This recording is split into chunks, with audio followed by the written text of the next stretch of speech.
क्या मामला? मियाँ साहब इंशाल्लाह जी 21 अक्टूबर की जो अनाउंसमेंट हो चुकी है, इंशाल्लाह पार्टी का वही फैसला है। और हम जहाँ तक लीगल मामला हैं वो बिल्कुल मियाँ साहब को कोई कॉम्प्लिकेशन नहीं है। उनका जो इलेक्शन लड़ने का है 62(1)(f वो पार्लियामेंट उसका कानून पास कर चुकी है, जिसकी सदर अप्रूवल भी दे चुकी है। मुल्क का कानून है कि 62(1)(f के तहत 5 साल की नाअहलियत सिर्फ हो सकती है। और ना सिर्फ मियाँ साहब और जंगीर तरीन साहब और कुछ और लोग, बल्कि दर्जनों लोगों को उसका फ़ायदा हुआ है, जो कि जिनका काफ़ी लोगों से ताल्लुक़ बाप पार्टी से है।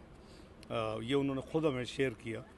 एक तो वो है, दूसरा जहाँ तक उनके जो 2 मुकदमात हैं उस पर भी इंशाअल्लाह एक में मरीम नवाज़ शरीफ साहबा की बरीयत हो चुकी है, वो कॉमन केस है और उसमें मियाँ साहब की भी बरीयत सिर्फ एक जाएंगे तो वो एब्सेंस में उनका फ़ैसला नहीं हो सकता था। तो इंशाअल्लाह मियाँ साहब की वापसी के हवाले से कानूनन और लॉजिस्टिक वाइज सारे अरेंजमेंट पार्टी जो है वो रिव्यू कर रही है, साथ साथ उस पर काम हो रहा है।